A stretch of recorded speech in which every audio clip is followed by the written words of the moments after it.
difficulties in our life, it reaffirms the belief that life is hard, that it's really someone out there that's doing it to us, that it's a circumstance in the past that created this.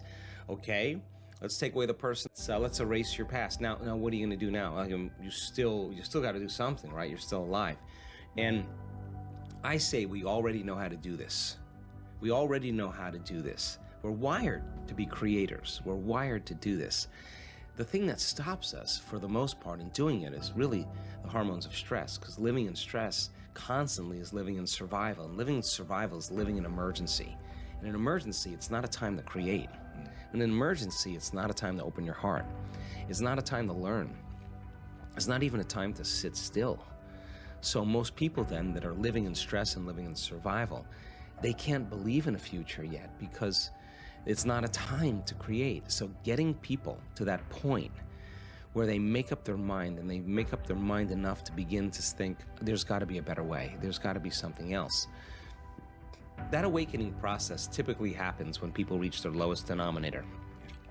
They hit rock bottom, because then they can see themselves through the eyes of somebody else. You feel so altered, you're not returning any texts. You feel so altered, you don't want to go to dinner with your buddies. You feel so altered, you don't want to watch your favorite TV show. You're just disconnected. And that's when you start observing yourself. But my message is, why wait for that? I mean, you can learn and change in pain and suffering, or you can learn and change in joy and inspiration. If you're waking up every morning being defined by a vision of the future instead of the memories of the past, and you get up and you're inspired from an elevated self now instead of a limited self, you could observe the old self from an elevated state instead of that diminished state. And people are doing that. So they are aware of those thoughts. And yes, it takes effort. And if it was easy, everybody would be doing it. But just because you have a thought doesn't necessarily mean it's true. And when you start looking and observing those thoughts, I think you are like Gandalf, because Gandalf also said, you may not pass, when he meant like that kind of severity when it comes to how we make up our mind about things. That's the kind of energy or intention that begins to create the biggest volume of change in our life. Getting beyond our body, our environment, and time isn't easy.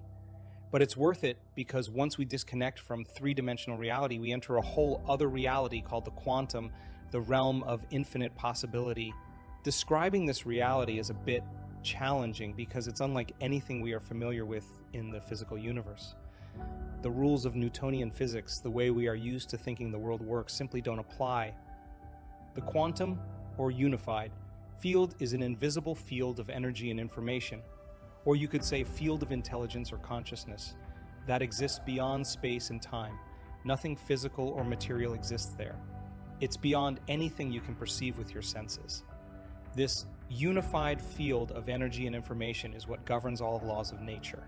Scientists have been working to quantify this process so we can more fully understand it, and they are discovering more and more all the time. Based on my knowledge and experience, I believe there's a self-organizing intelligence that is energy, and it is observing all of the universes and galaxies into order. Sometimes people will say to me that this idea seems a bit unscientific. I always answer them with the same question. What happens after an explosion? Order or disorder? Their answer is always that disorder results. Then I ask, so why after the Big Bang, which was the biggest explosion ever, has so much order been created? Some intelligence must be organizing its energy and matter into form and unifying all the forces of nature to create such a masterpiece. That intelligence, that energy, is the quantum or unified field.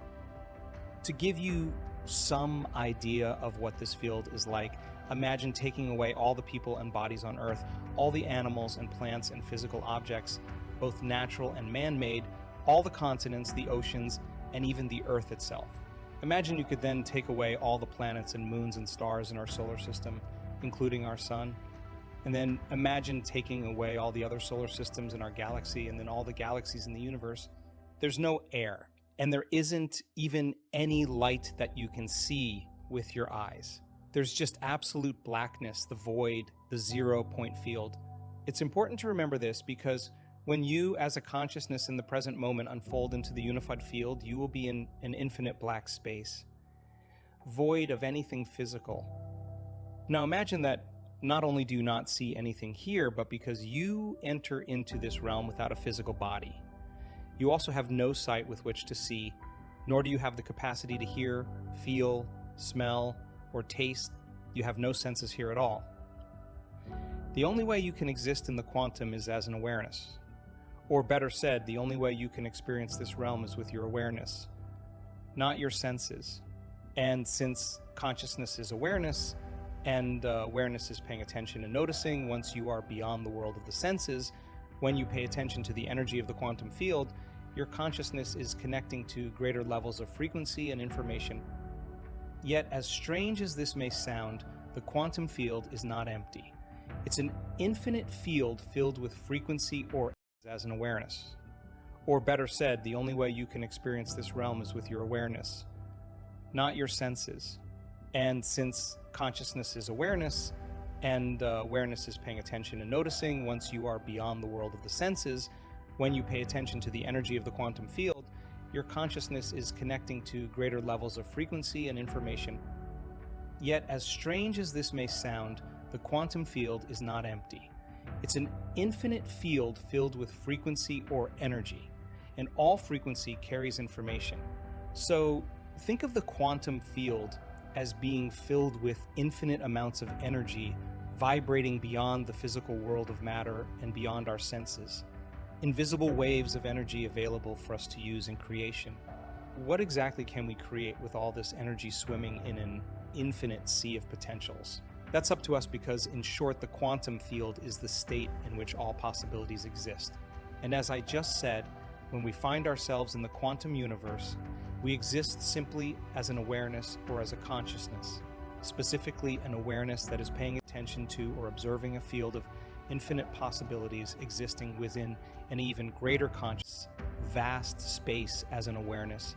There are no bodies, no people, no objects, no places, and no timelessness, and a greater level of energy. As you enter this endless